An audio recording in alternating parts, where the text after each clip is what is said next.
함께 보실 말씀 요한계시록 17장 우리 7절부터 13절까지 우리 한 목소리로 합독하겠습니다. 시작. 천사가 이르되 왜 놀랍게 여기느냐. 내가 여자와 그가 탄 7머리와 10뿔 가진 짐승의 비밀을 내게 이르리라.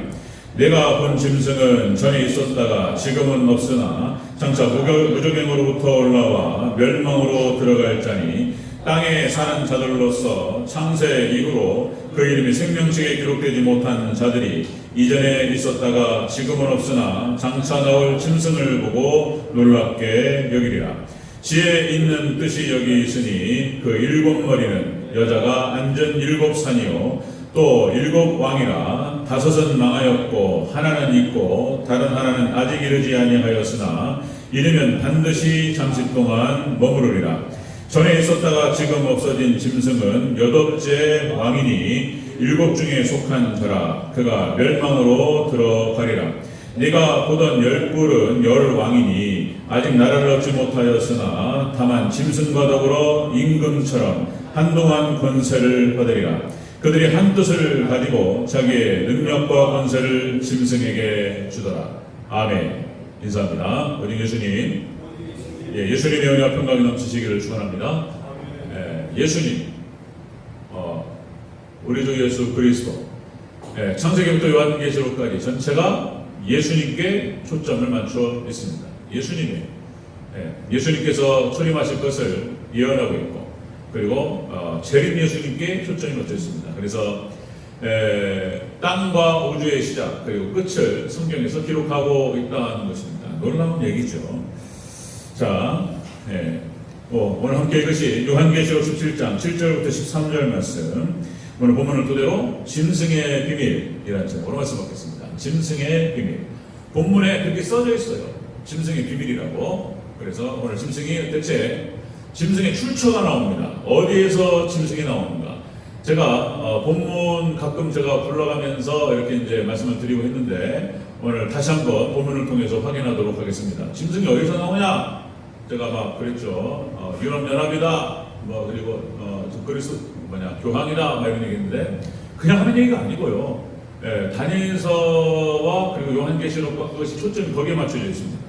자, 마지막 종말의 시대 그리고 들어갑니다. 자, 짐승의 출처가 나옵니다. 짐승의 출처.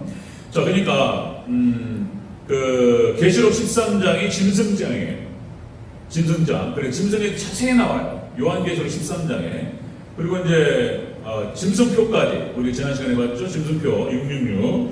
그래서 받을 대상은 세계 모든 사람들이 받게 될 것이다. 그래서 빠지는 사람 없도록 다 들어갑니다. 그 다음에 용도는 매매, 물건, 경제, 그리고 통제 대상이 통제 수단이 될 것이다. 그것이 딱 들어가는 순간 숨을 수가 없게 됩니다. 자, 이렇게 용도는 그런 용도가 될 것이고, 666 짐승표의 내용은 바로 적그리스도와 관련된 수가 된다. 사탄인 거예요. 사단의 수입니다. 이렇게 짐승표까지 계시록 13장에서 기록하고 있어요. 근데 느닷없이 갑자기 17장 뒷머리에 또 짐승의 비밀이 나온단 말이에요. 그러니까 여러 번 말씀을 드렸지만 요한계시록은 자 기본적인 어떤 문법대로 기록되지 않았다. 그리고 기록 순서도 다르다.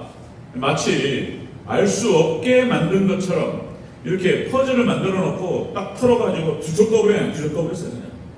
갑자기 쭉 하다가 뚝 떨어져가지고 막 13장 가다가 17장이 기록되고 17장은 음료의 비밀이에요. 제가 쭉 나오는 게 지금 음료의 비밀을 얘기하다가 뒷부분에 갑자기 짐승의 비밀을 딱 집어넣고 쉽게 알 수가 없어요. 그래서 자 이것이 이렇게 기존의 문법대로 기록되지 않았다는 것과 이게 뒤섞여 있다는 것을 안 것도 중요한 거예요. 이것도 몰라 이것도. 그래서 재편집해야 된다는 거 이거를 아는 것도 굉장히 중요한 거예요. 재편집. 다시 순서대로 정리해야 돼요. 그래서 지금까지 제가 이제 우리가 계시록을 나눴지만은 그러니까 순서대로 재편집해서 쭉 말씀을 나눴던 것이고요. 그리고 결론 부분 말씀드렸고 이제 본론 말씀드리면 이제 요한계시록이 끝납니다. 그러면 이제 요한계시록을 제가 한번 쭉 같이 나눴기 때문에 뭐 창세기를 얘기하든 아니면 뭐 다니엘서를 얘기하든 아니면 복음서를 얘기하든 아니면 또 뭐 사도들의 서신서를 얘기하든 여기와 연관시켜서 얘기할 수가 있어요. 얘기해서 이제 그러면 이제 그렇게 해서 성경 전체를 이제는 마지막 종말이 뜨다 보니까 계시록과 연관시켜서 봐야 돼요. 종말의 복음입니다. 안 그러면 의미가 없어요. 의미가 없습니다. 내가 왜 교회를 다녀야 되며 신앙을 지켜야 되며 내가 이 시간에 왜 여기를 앉아야 되는지 앉아 있어야 되는지 의미를 못 찾아요. 의미를. 자, 여러분들 다른 우리의 믿음을 지키고 신앙을 지키고 왜 말씀대로 따라가야 되는지 우리가 말씀대로 살아야 되는지에 대한 이유는 다른 데 없습니다. 여러분들 성경 그대로 이루어졌고 마지막 종말 예수님 다시 오셔서 죄인 예수님께서 심판하실 것을 예언하고 있고 그것이 성취될 것이기 때문에 이게 간단한 얘기가 아닌 거예요. 그래서 매이는 거예요. 안 그러면요 매이지 않습니다. 지금 이런 얘기 해도 한 귀로 또 한 귀로 흘러버려요. 지금 시대가 이렇게 금방합니다. 이런 시대가 됐어요. 근데 믿음의 백성들은 하나님께서 이 말씀으로 인도하실 줄로 믿습니다. 아멘. 자, 우리 같이 한번 자세히 살펴보도록 하겠습니다. 짐승의 비밀. 오늘 마무리를 정리한 것 같아요. 자, 그래서 출처, 짐승이 어디서 나오느냐? 이 얘기를 같이 확인하도록 하겠습니다. 자, 짐승의 비밀 첫 번째, 일곱 머리 일곱 왕에 속해 들어갑니다. 일곱 머리 일곱 왕에 속하다. 자, 우리 7절부터 다시 한번 읽겠습니다. 7절부터 10절까지 쭉 같이 한번 읽습니다. 시작. 천사가 이르되 왜 놀랍게 여기느냐? 내가 여자와 그 같은 일곱 머리와 열 뿔 가진 짐승의 비밀을 내게 이르리라. 네가 본 짐승은 전에 있었다가 지금은 없으나 장차 무저기로부터 올라와 멸망으로 들어갈 자니 땅에 사는 자들로서 창세 이후로 그 이름이 생명책에 기록되지 못한 자들이 이전에 있었다가 지금은 없으나 장차 나올 짐승을 보고 놀랍게 여기리라. 지혜 있는 뜻이 여기 있으니 그 일곱 머리는 여자가 앉은 일곱 산이요 또 일곱 왕이라 다섯은 망하였고 하나는 있고 다른 하나는 아직 이르지 아니하였으나 이르면 반드시 잠시 동안 머무르리라. 아멘. 그러니까 자, 이 짐승의 비밀, 이 짐승은 일곱 머리 일곱 왕 중에 속해 있다라는 거예요. 일곱 머리. 자, 그러니까 이것은 자, 다 풀어서 제가 해석해서 말씀을 드리면 구약 성경부터 쭉 내려와서 그러니까 이스라엘을 괴롭혔던 일곱 국가를 얘기하는 거예요. 일곱 머리. 그러니까 애국부터 해서 계속 반복했어요. 지겨울 정도로 반복돼야 돼요. 그래서 그냥 저런 얘기 저 얘기 이게 아무리 좋은 얘기도 몇 번 반복하면 지겨울 수 있는데 마지막 때는 거의 암송해버려야지 먹어버려야 돼요. 소화해야 돼요. 마지막 때. 자, 그래서 성경성에 나타난 적그리스도 국가를 말하는 거예요. 애국, 아수르 순서입니다. 바벨론, 메데바사 한 통이에요. 그리고 헬라, 로마 6가지 이게 실존했던 겁니다. 마지막에 적그리스도가 하나 나타납니다. 일곱 국가. 이것이 이제 오늘 본문에 말하는 일곱 마리 일곱 왕을 얘기하는 것입니다. 자, 장차 나타날 짐승은 또 여러분들 천사가 타락해서 사탄이 되는 것처럼 적그리스도는 교회에서 나올 것이다. 극과 극은 통합니다. 잘 아시죠? 막대기 철 같은 거 이렇게 쫙 구부려가지고 딱 섞어치면 이 양극이 통해요.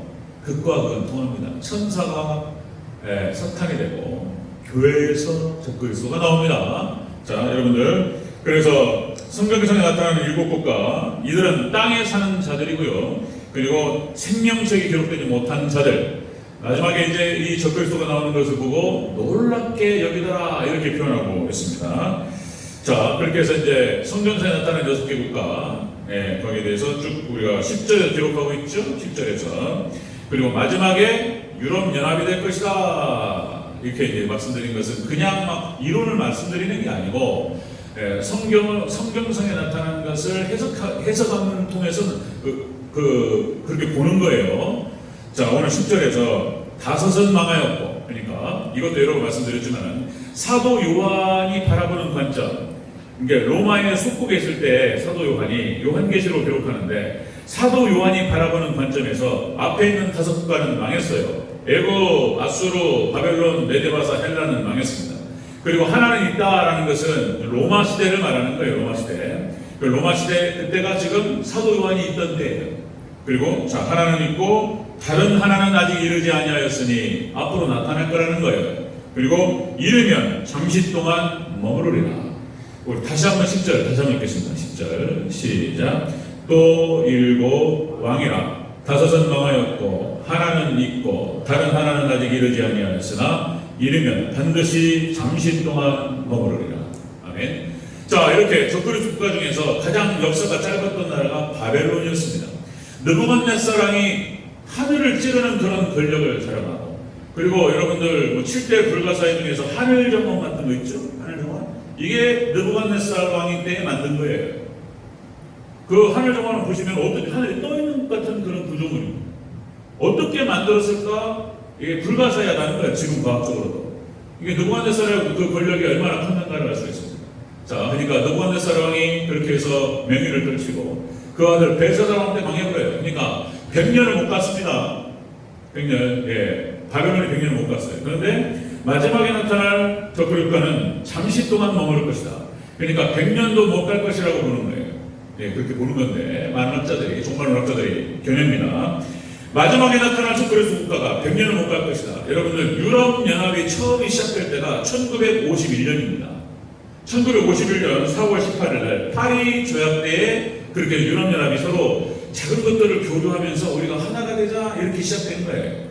그러니까 덩어리로 봤을 때 미국은 50개 주가 합쳐가지고 한 나라를 이루잖아요. 유나이티드 스테이츠 오브 아메리카. 그러니까 이제 50개 주가 하나를 떡을 뭉치니까 굉장히 크잖아요. 미국이라고 하는 나라가 크죠. 유럽은 따로 떨어져가지고 이러면 되겠냐. 그래서 뭉쳤단 말이에요. 51년부터 시작해가지고 몇 건의 조약들을 통해서 마지막 조약이 2009년에 있었습니다. 2009년 12월 1일 날 리스본 조약으로 인해서 이제 통합까지, 화폐까지 통합해요. 유로화로 해가지고, 그래서, 나라의 경계선을 다 무너뜨리고 다 넘나들면서 그렇게 해서 무역도 같이 하고, 뭐, 화폐도 같이 쓰고 이렇게 하자, 이런 조약을 맺었어요. 그리고 하나로 뭉쳤습니다. 어떤 것을 51년을 기준으로 봐야 될지, 아니면 2009년을 기준으로 봐야 될지, 그러니까 유럽연합, 이 유라고 쓸 때가 더 봐야 되는 것인지, 어쨌든 100년을 못 갈 것이라고 보는 건데, 그 안에 주님 오신다라고 봐야 된다. 또 이런 해석이 되는 거예요. 자, 그렇게 해서 유럽연합이 EU가 적그리스도 국가가 될 것이라고 하는 것은 그 근거는 다니엘서 2장이에요. 우리 다니엘서 직접 보고 있는데 계속 반복했습니다. 자, 느부갓네살 왕이 꿈을 꾸는데 금신상 꿈을 꿔요. 자기가 꿔놓고 무슨 꿈을 꿨는지도 몰라요. 그래가지고 바벨론에 있는 박사와 술객들과 무슨 마술사 점술가들 다 불러가지고 내 꿈을 알아맞혀라. 그리고 해석까지 해라. 안 그러면 죽인다. 이렇게 하는 얘기가 쭉 기록이 됩니다. 그때 다니엘이 나타나서 하나님께서 그 꿈을 보여주시고 해석까지 싹 해요. 그러니까 느부갓네살 왕이 꿨던 꿈은 그렇게 해서 머리가 금이었습니다. 느부갓네살 왕 꿈이 20m가 넘습니다. 신상이. 머리가 금이었고 가슴과 두 팔이 은이었고 메대 바사를 얘기하는 거예요. 두 나라로 쪼개진다. 그 다음에 헬라를 얘기합니다. 복부와 허벅지까지 노수로 되어 있고, 그리고 양쪽 종아리가 쇠로 되어 있습니다. 로마 시대를 말하는 거예요. 그 다음에 10개의 발가락이 나타나는데 어떤 건 쇠고 어떤 건 진흙이라는 거예요. 이것이 섞인다는 거예요. 자, 그래서 여러분들 마지막 지금 이 시대는 융합시대라고 성경상에서 이 예언을 통해서 알 수 있는 거예요. 지금 융합시대입니다. 그래, 모든 게 섞여요. 종교도 섞입니다. 종교다원주의, 비빔밥처럼 섞여버려요. 지금 융합으로 가는 거예요. 모든 학문은 융합시대고요. 그리고 인종도 섞입니다. 인종도 섞여요. 단일민족국가 별로 없습니다. 우리나라 단일민족국가죠. 인종도 섞입니다. 언어도 섞입니다. 그리고 이제 인공지능, AI 인공지능이 발달하기 시작하면서 다 얘기 나오는 거예요. 기계와 인간이 섞입니다. 그래서 이거를 인간으로 봐야 될지 기계로 봐야 될지를 알 수 없는 시대가 와요. 지금 여기 일론 머스크가 뭐에다 심었어요. 그래서 이제 핸드폰 시대는 사라진다. 핸드폰이라고 하는 개념이 사라진다. 얼마 전에 발표한 내용이에요. 그래서 기계와 인간이 섞입니다. 지금은 뭐 팔이 팔이 그러니까 이제 장애 있잖아요. 그럼 기계로 해버려요. 다리 기계로. 근데 대신 돈이 좀 있어야 돼. 네, 이렇게 됩니다. 자, 그러면 이것을 인간인가 사람인가 이렇게 융합됩니다. 지금이 융합시대라고 말하는 그 근거는 뭐냐면 금신상이에요. 그러니까 10개의 발가락이 쇠와 진흙이 섞여 있어요. 쇠와 진흙은 안 섞여요. 섞일 수가 없어요. 그런데 지금은 섞어요. 이 시대는 세라믹이라고 하는 물질이 나왔습니다. 쇠와 진흙이 섞입니다. 자, 이렇게 10개의 발가락은 지금 이 시대를 말해주고 있는 중요한 정보예요. 이 10개의 발가락은 그렇게 이 시대를 말하고 있을 뿐만 아니라 유럽연합을 얘기하는 거예요. 섞일 수가 없어요. 유럽연합은 인종이 다릅니다. 자, 지금은 27개 국가라고 했죠. 28개 국가였는데 영국이 탈퇴를 합니다. 그렇게 27개 국가로 유럽연합을 구성을 했는데 인종이 다르고 언어가 다르고 문화가 다르고 사상이 다르고 다 달라요. 그래서 어마어마하게 싸우면서 이들이 발전을 해왔어요. 근데 마지막 때가 되면 이들이 하나가 된다는 거예요. 여러분들 지금 유럽연합이 하나가 되고 있습니다. 달라요. 영국은 앵글로색슨족, 독일은 게르만족, 프랑스는 프랑크족, 이탈리아는 룸바르트족, 스위스는 부르근도족, 스페인은 소보트족. 족속이 달라요. 족속이. 그런데 이들이 하나로 뭉쳐가지고 하나가 이루어지는데 융합되는데 이 시대예요. 그래서 적그리스도가 마지막에 나타날 적그리스도가는 유럽연합으로 오는 거예요. 다니엘서 2장에 나타나는 근진상을 통해서 볼 수가 있는 것입니다. 근진상은 굉장히 많은 정보를 주고 있어요. 어마어마한 얘기입니다. 자, 여러분들 마지막 종말 때 5가지 징조를 말하는 거예요. 자, 단회적 징조. 이것이 나타나면 주님 오실 날이 가까웠다고 보는 거예요. 자, 단회적 징조. 일단 첫 번째가 여러분 이것도 말씀드렸지만 반복해야 돼요. 듣고 지나가면요 절대로 모릅니다. 기억할 수도 없고. 첫 번째, 이스라엘이 독립합니다. 이게 첫 번째 징조예요. 단한 번 있는 거예요. 자, 이것이 마태복음 24장 32절. 무화과나무의 비유를 배우라. 예수님께서 저주하셨는데 죽어버렸어요.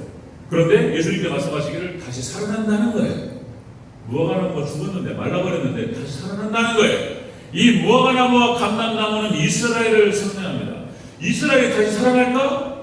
이렇게 생각했어요. 그런데 놀랍게 1948년 5월 14일 이스라엘의 독립기념일입니다. 1948년 5월 14일날 깃발 딱 세우고 이스라엘이 다시 세워졌어요. 팔레스타인 지역에 들어가가지고 원주민들을 갖다가 가나안 가자집으로 몰아버리고 이스라엘을 세워버렸어요. 그러니까 팔레스타인 지역에 있던 사람들과 지금 현재 유럽의 화약고가 되는 이유가 그거예요. 유럽의 화약고가 되는 이유가 그러니까 원래 원주민이 봤을 때는 기가 막힐 노릇인 거예요. 생각해 보세요. 네? 거기 원주민 입장했을 때는 2000년 동안을 거기서 살았는데 2000년 전에 자기 땅이라고 하면서 성경을 근거로 2000년 전에 우리가 살았던 땅이니까 나가라! 나가시겠습니까? 기가 막힌 일이에요. 어? 욕을 하면 안 되죠. 그러니까 이게 두릅 두고 자기 땅을 뺏겼는데 가만히 있냐 말이에요. 저항하죠? 아랍 국가들이 이스라엘 나가라 말이야. 너희가 뭔데? 이렇게 되는 거예요. 그래가지고 이게 전쟁터가 돼가지고 그런데 그 뒤에 미국이 있기 때문에 이스라엘을 멈췄어요.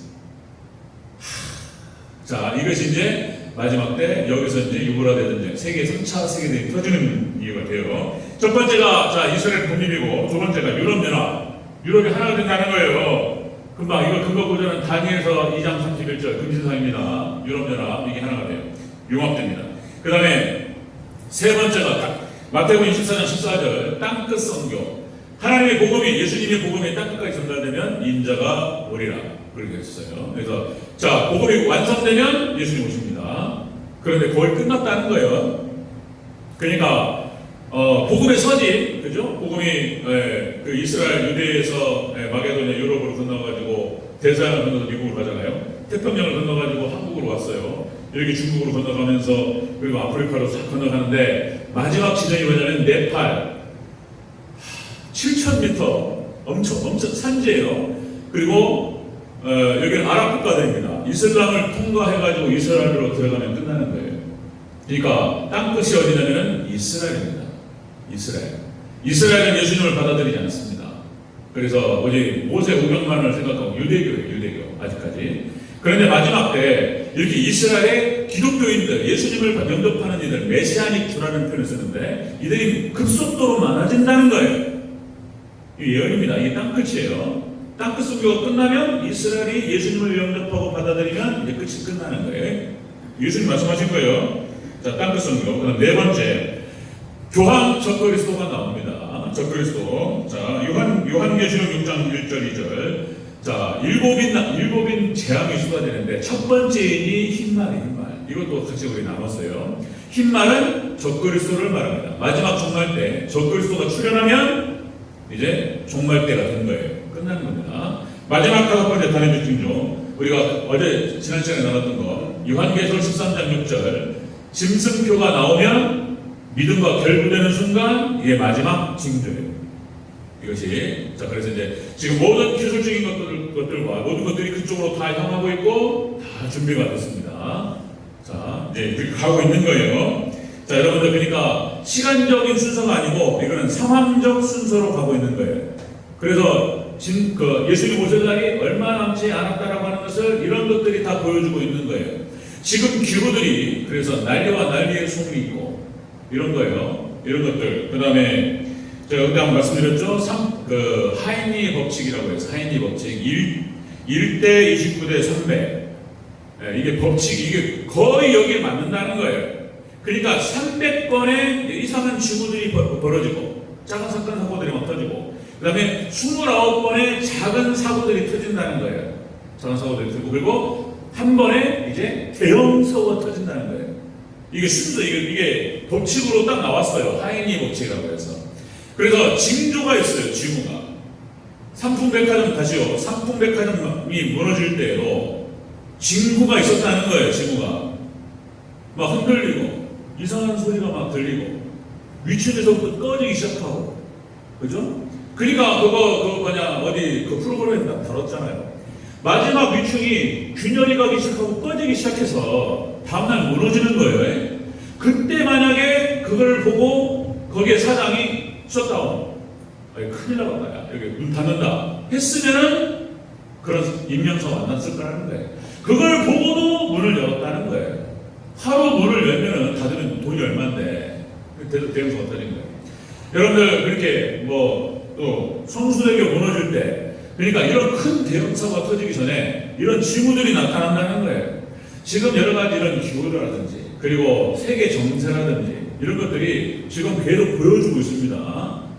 이게 징조예요, 징조. 자, 여러분들, 그러니까 전쟁이 일어나고 그리고 가뭄이 찾아오고 신앙이 타락합니다.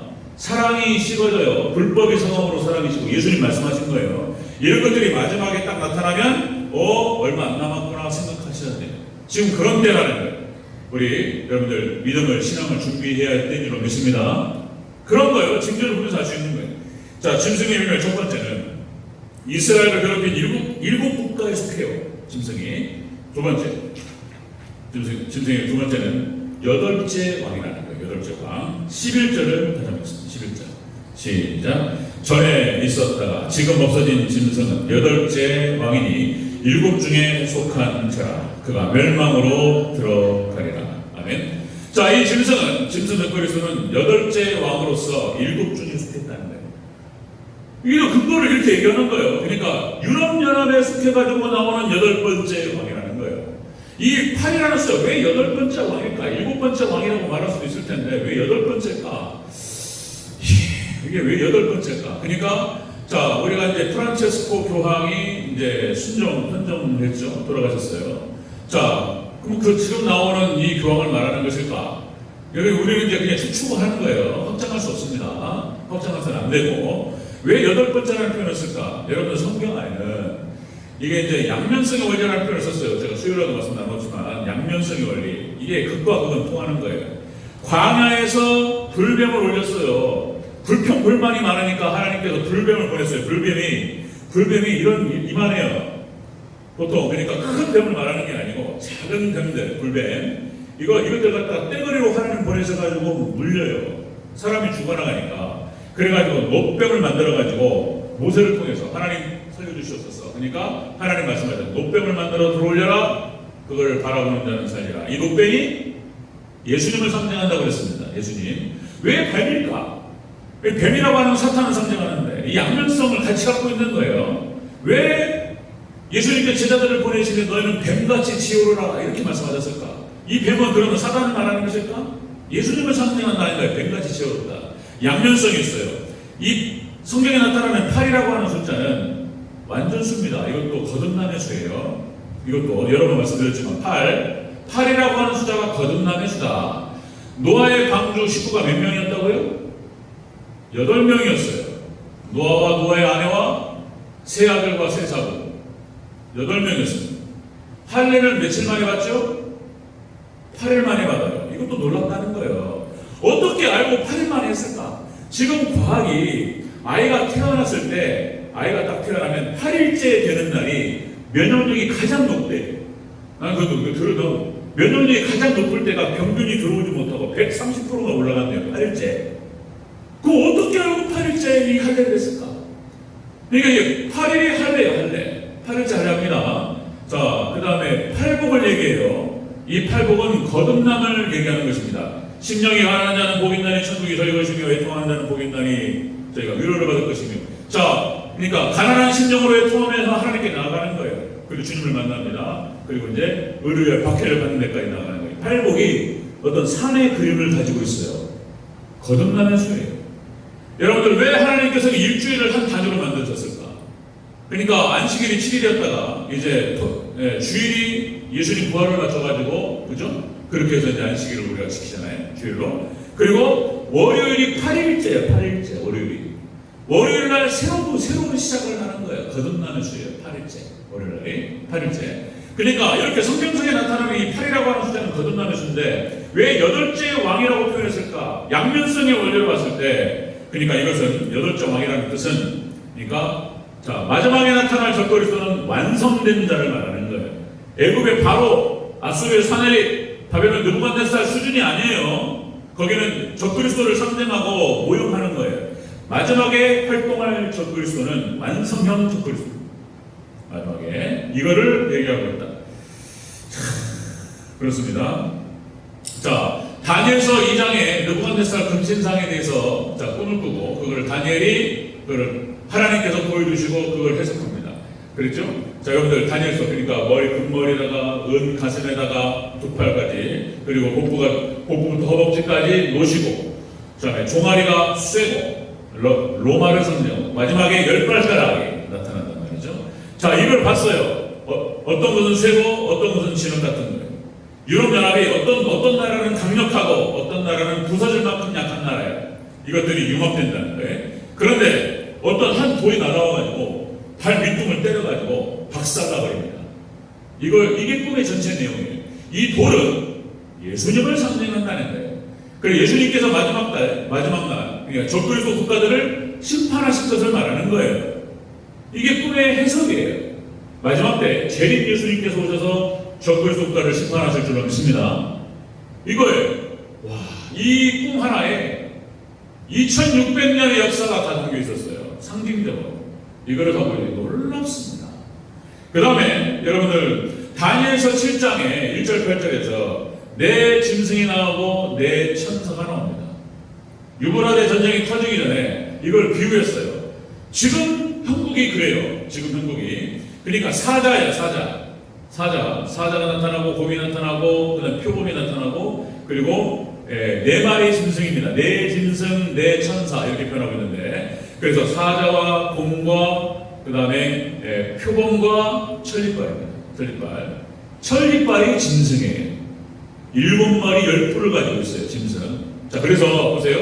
자, 그래서 지금 여러분들 사자는 러시아를 상징한다고 보고 있어요. 종말론 학자들. 사자가 러시아를 상징하고, 그 다음에 곰은 중국이 곰을 상징한다고 하고, 그리고 중동적을 표범에 비유합니다. 표범. 마지막에 나타날 천리빨은 그러니까 유럽연합과 미국의 연합으로 보는 거예요. 미국연합. 지금 여러분들 국제 정세를 보고 계시지만은 미국이 옛날 같지 않습니다. 미국의 위상이 떨어지고 있어요. 지금 여러분들 미국이요, 국방력으로 따질 때 1위잖아요. 1위. 국방력의 1위인데 미국이 5매. 시간이 가네. 죄송합니다. 할 말은 많고. 자, 먼저 가세요.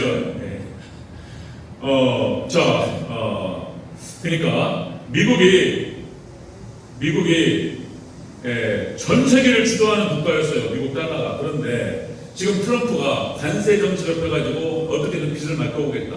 미국의 부채가요, 아시는 분 아시는지 모르겠지만, 미국의 부채가 지금 2025년 8월, 오늘 이번 달을 기준으로 했을 때, 약 31조 4천억 달러.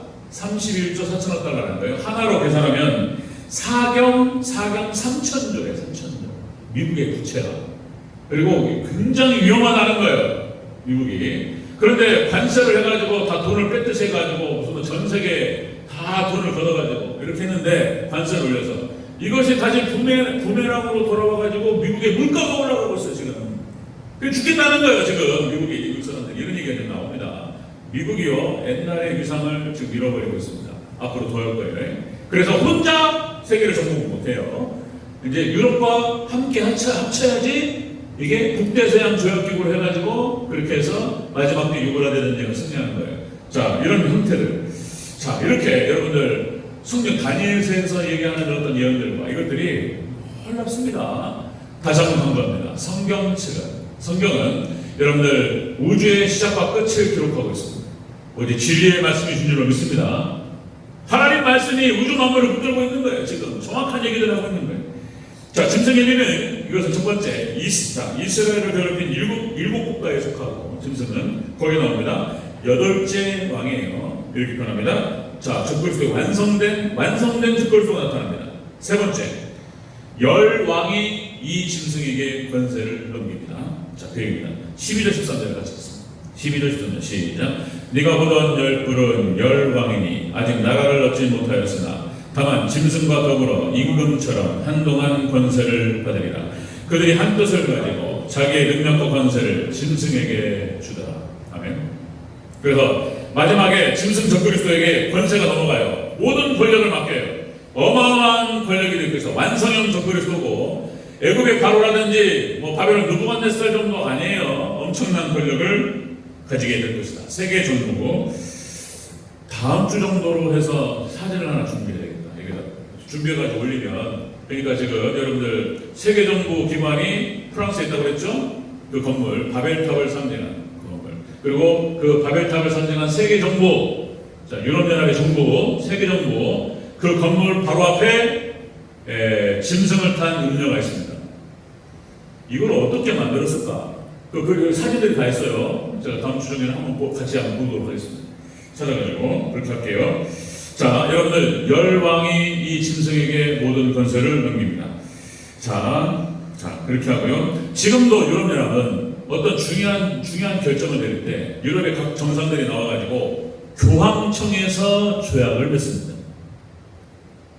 지금도 어떤 중요한 결정, 유럽연합의 정상들이 모여가지고 어떤 중요한 결정을 내리고 그리고 조약을 체결할 때, 자, 여러분들, 그러니까 교황이 예수님을 이렇게 안고 있는 상황이 있어요. 그 앞에서 사역을 해요. 교황청에서 사역합니다. 교황청에서 모든 걸 통제합니다. 지금도 그렇게 하고 있어요. 지금도. 자, 여러분들, 자, 단위적 징조 마지막 다시 한번 말씀드립니다. 여러분들, 교황과 캐톨릭이 세계 종교를 장악합니다. 종교 가운데고. 그다음 두 번째, 이스라엘의 기독교인이 급증합니다. 징조. 세 번째, 이스라엘의 성전이 재건되고 전쟁이 터집니다. 이것이 세 번째 징조예요. 이스라엘의 성전이 재건된다고 하는 것은, 자, 여러분들 또, 그러니까 이스라엘 네탄야후라든지 이스라엘 완전한 회복을 지금 주장해요. 극진주의자들. 그러니까 예루살렘에 있는 모든 이슬람의 흔적들을 지워버리는 게 그들의 목표예요. 최종 목적. 오마르 사원을 무너뜨려 버려야 돼요. 이스라엘의 목적이에요. 그런데 예루살렘은 다시 말씀드리면 기독교의 성지만이 아니고 이슬람교의 성지입니다.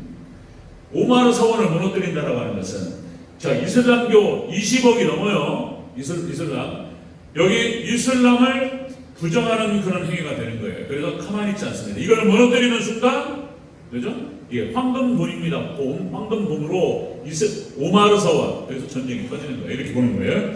자, 이스라엘 성전이 재건되고 전쟁이 터집니다. 유브라데 전쟁. 그 다음에 네 번째, 유럽연합이 교황에게 권력을 넘깁니다. 이거. 그다음 다섯 번째, 짐승표를 전 세계적으로 믿음과 연관시켜서 퍼뜨립니다. 이것이 이제 다니엘서 다섯 번째예요. 그러니까 성경을 근거로 해서 이런 말씀을 드리는 거예요. 자, 여러분들 이들이 한 뜻을 가지고 자기의 능력과 권세를 짐승에게 줍니다. 이 한 뜻이라고 하는 것은, 자, 여러분들 교황을 중심으로 한 세계를 통치하는 거예요.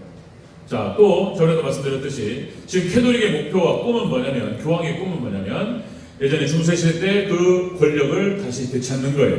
황제 임명권이 있었어요. 교황에게 왕을 세웁니다. 왕을 내려요. 이것이 교황권이 있었어요. 이거를 다시 회복하는 거예요. 세계 대통령입니다. 그래서 여러분들 다시 말씀드리면 인종도 다르고 생각도 다르고 문화도 다르고 언어도 다르고 다 달라요. 다 다른 이 족속들을 갖다가 하나로 묶을 수 있는 사람은 교황밖에 없는 거예요. 그렇게 보는 거예요. 이게 종교적으로 우상이 됩니다. 그리고 본인이 하나님이라고 주장을 하게 될 것입니다. 자, 이렇게 해서 자, 마지막 때 하나님께서 허락하실 마지막 시험을 향해서 달려가고 있다. 또다시 춘향전 말씀드렸죠. 변사또가 이몽룡 앞에서 그래서 춘향이한테 숙청을 들라 이런 거예요. 그러니까 마지막 적그리스도가 마지막 교회를 그래서 세계를 정복할 때 여기에 저항하는 세력이 나와요. 그게 바로 교회예요. 무릎 꿇지 않습니다. 교회예요. 절하지 않습니다. 이것이 다니엘과 세 친구를 통해서 하나님께서 미리 보여주셨던 거예요. 거기다 무릎 꿇지 않고 그리고 절하지 않습니다. 세계를 정복하고 저희가 하나님이라고 주장하고 무릎 꿇어 이렇게 얘기하는데 저항하는 자들이 있단 말이에요. 그래 가만두지 않습니다. 엄청난 박해와 그리고 죽어나가는 사람들이 생길 것이다 이렇게 보는 건데 자 어쨌든 여러분들 하나님께 이길 수 있도록 도와주실 줄로 믿습니다. 다니엘과 세 친구가 이겨요. 그거는 마지막 때 교회가 승리한다는 것을 얘기하는 거예요. 미리 얘기합니다. 우리 대전절개 성도님들은 다른 거 없습니다. 예수님의 보혈의 피로 무장되고 오직 예수님 신앙으로 무장되시기를 주여로 축원합니다. 나는 다른 거 필요 없고 나는 우리 서방님만 사랑해. 그리고 예수더의 고백입니다. 죽으면 죽으리라. 어떻게 내 서방님이 있는데 딴 남자의 숙청을 드냐 말이야 지금. 그리고 죽음을 선택하는 거예요. 그런데 여러분 안 죽습니다. 할렐루야. 계속 말씀드렸기 때문에 그래서 마지막 때 승리하게 됩니다. 오늘부로 해서 짐승의 비밀을 마무리합니다. 짐승의 비밀, 짐승의 출처입니다. 7나라 7왕 중에 속하게 되고 8번째 왕이고 그리고 모든 권력을 이 마지막 완성형 적그리스도가 휘두르게 될 것입니다. 그래서 마지막 때 교회는 그렇게 끝까지 승리하고 하나님께 영광을 올려드리고 혼인잔치에 들어가게 될 줄 믿습니다. 이 은혜가 우리 대전주교 성도님들에게 함께 하시기를 주여로 축원합니다.